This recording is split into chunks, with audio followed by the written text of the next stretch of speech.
अस्सलाम वालेकुम नाज़रीन, आसाज़ होम कुकिंग में आपको वेलकम करती हूँ और उम्मीद करती हूँ आप सब खैरियत से होंगे। आज मैं आपके साथ कोफ्ता चना सालन की मज़ेदार सी रेसिपी शेयर कर रही हूँ। अगर आपने आज से पहले कोफ्ते चने मिक्स करके नहीं बनाए हैं तो ये रेसिपी आपने ट्राई ज़रूर करनी है।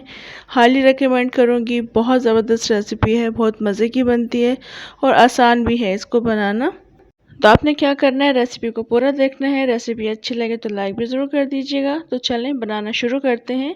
यहाँ पर मैं बीफ का कीमा इस्तेमाल कर रही हूँ, आधा किलो कीमा, जिसको चॉपराइज कर लिया है। चॉपराइज करना इसलिए ज़रूरी है क्योंकि कोफ्ते इससे स्मूथ बनते हैं, टूटते नहीं हैं, बिखरते नहीं हैं।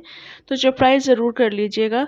इसके बाद इसमें हम नमक शामिल कर देंगे। मैं 1 टीस्पून शामिल कर रही हूँ आधा किलो के हिसाब से, और 1 टीस्पून इसमें लाल मिर्चों का पाउडर शामिल कर देंगे।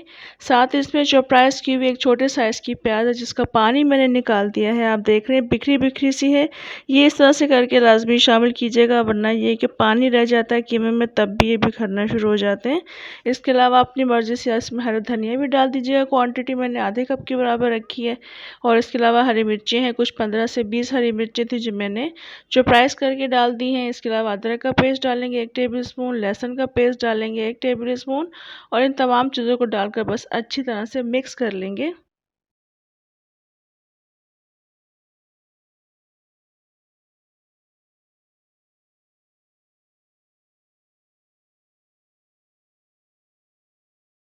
इस वक्त ये काफ़ी अच्छा मिक्स हो चुका है। तो बस अब हम इसके कोफ्ते बनाना शुरू करेंगे। छोटे या बड़े साइज़ के कोफ्ते जिस तरह से आपके घर में खाए जाते हैं उस तरह से बना लेंगे, और बिल्कुल स्मूथ कोफ्ते बनाएंगे, बिल्कुल उसमें क्रैक्स नहीं होने चाहिए।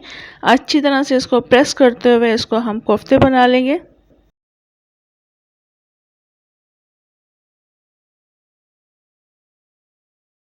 इस वक्त एक कोफ्ता बन चुका है, आप देख रहे हैं काफ़ी स्मूथ बना है। बस इस तरह से बनाते रहेंगे और साथ में प्लेट रख लेंगे। प्लेट में हम ये कोफ्ते रखते रहेंगे, बाकी के कोफ्ते भी हम इस तरह से बना लेंगे।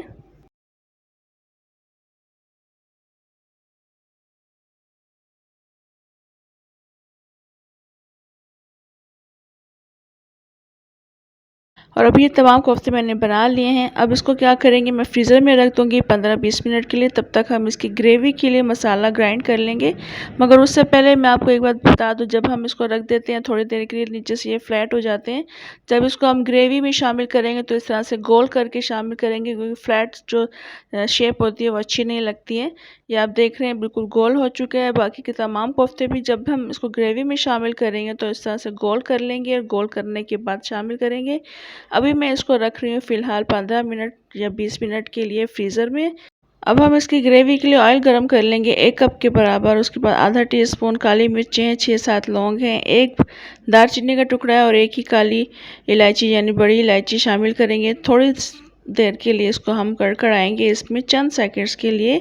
उसके बाद इसमें हम ग्राइंड किया हुआ मसाला शामिल कर देंगे। 1 टमाटर का पेस्ट है, 1 पाव दही है, और इसके अलावा 2 मीडियम साइज़ की प्याज को, तीनों को एक साथ हम ग्राइंड कर लेंगे। इसके अंदर ऐड कर देंगे ऑयल में, और इसको हम मिक्स कर लेंगे अच्छी तरह से। अब हम इसमें नमक शामिल कर देंगे 1½ टीस्पून, लाल मिर्चों का पाउडर शामिल कर देंगे 2 टीस्पून, हल्दी पाउडर शामिल करेंगे इसमें 1/4 टीस्पून, और पिसा हुआ धनिया शामिल कर देंगे 2 टीस्पून, लहसुन का पेस्ट इसमें शामिल कर देंगे 1 टेबल स्पून, और अदरक का पेस्ट शामिल करेंगे इसमें 2 टेबल स्पून। और इन तमाम मसालों को डालकर अच्छी तरह से मिक्स करना है, और मिक्स करने के बाद कवर करके इसका पानी ड्राई करेंगे, ढक्कन खोलकर।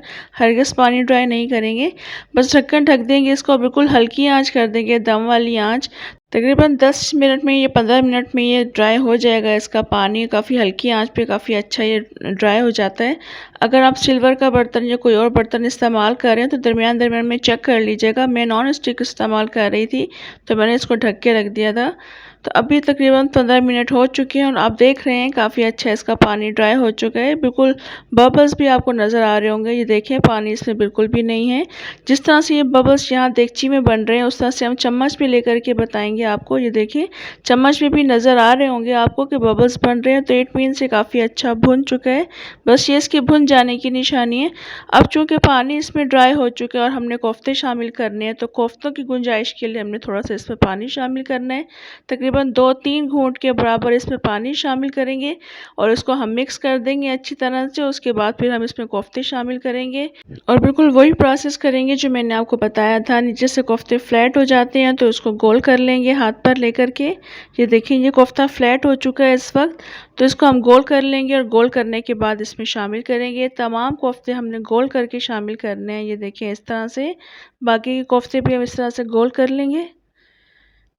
बस देखिए इस तरह से गोल कर लेंगे और शामिल कर देंगे। तमाम कोफ्ते मैंने इसमें शामिल कर दिए हैं। और एक बात का आपने ख्याल रखना है, चम्मच बिल्कुल नहीं चलाना है। जिस वक्त हम कोफ्ते इसमें शामिल करते हैं तो फ़ौरन से इसको हिलाना भी नहीं है। 5 मिनट के लिए इसको रखा रहने दीजिएगा। थोड़ा सा ये पानी अपना रिलीज़ करते हैं कोफ्ते, तो उसके बाद फिर हम इसको देगची को पकड़ के इस तरह से हिलाएंगे। इसके अलावा चम्मच बिल्कुल इस्तेमाल नहीं करेंगे। अभी आप देख रहे हैं इन कोफ्तों का कलर भी पिंक है, ऊपर से चेंज नहीं हुआ है। तो जब तक इनका कलर वाइट नहीं हो जाता तब तक हम इसमें चम्मच नहीं चलाएंगे। इस तरह से इसको हिलाते रहेंगे।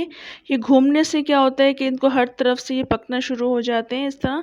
और उसके बाद जब इनका कलर वाइट हो जाएगा, ये हार्ड होना शुरू हो जाएंगे। इस तरह से हम चेक करके देखेंगे। जब ये हार्ड हो जाएंगे तो उसके बाद हम इसमें चम्मच चलाएंगे। और देखें इस तरह से चम्मच चलाएंगे बिल्कुल एहतियात के साथ, फ़ौरन से चम्मच नहीं घुमाएंगे, वरना ये इस वक्त भी डेलिकेट है और टूट जाने का इनका डर होता है। तो बस आहिस्ता से चम्मच चलाते हुए मिक्स कर लेंगे इनको अच्छी तरह से।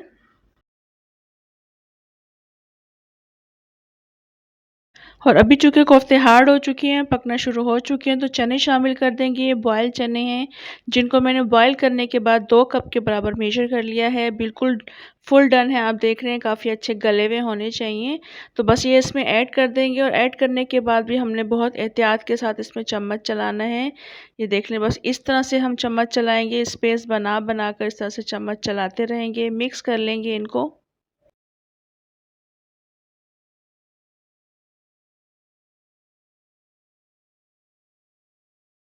और जिस तक चने अच्छे से मिक्स हो जाएंगे उसके बाद हम इसकी ग्रेवी के लिए पानी शामिल करेंगे। मैं 1.5 गिलास पानी शामिल करूँ जितना मुझे रिक्वायर्ड है। पानी शामिल करने के बाद इसको अच्छी तरह से मिक्स कर देंगे और मिक्स करने के बाद इसको ढककर रख देंगे मीडियम टू लो फ्लेम पर, ताकि इसमें अच्छा सा बॉयल आ जाए। जब बॉयल आ जाएगा तो उसके बाद हम बाकी की चीज़ें शामिल करेंगे।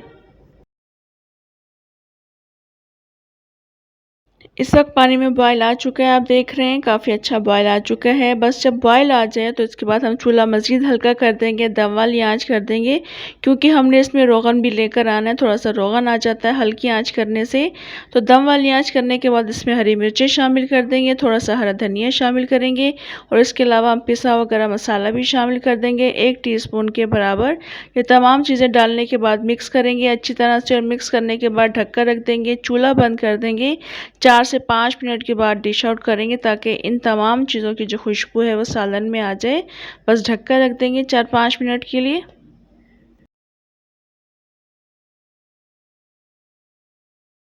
यहाँ देख रहे हैं आप माशाल्लाह कितनी अच्छी ग्रेवी बनी है, कोफ्ते भी काफ़ी स्मूथ बने हैं। हाईली रिकमेंड करूँगी, लाजमी आपने ये रेसिपी ट्राई करनी है, बहुत ज़बरदस्त बनी थी। और अगर आपको रेसिपी अच्छी लगी हो तो काइंडली लाइक ज़रूर कर दीजिएगा। कमेंट में ज़रूर बताइएगा रेसिपी कैसी लगी। इंशाल्लाह नेक्स्ट मज़ेदार सी रेसिपी के साथ दोबारा आऊँगी। तब तक के लिए इजाज़त दें। अल्लाह हाफ़िज़।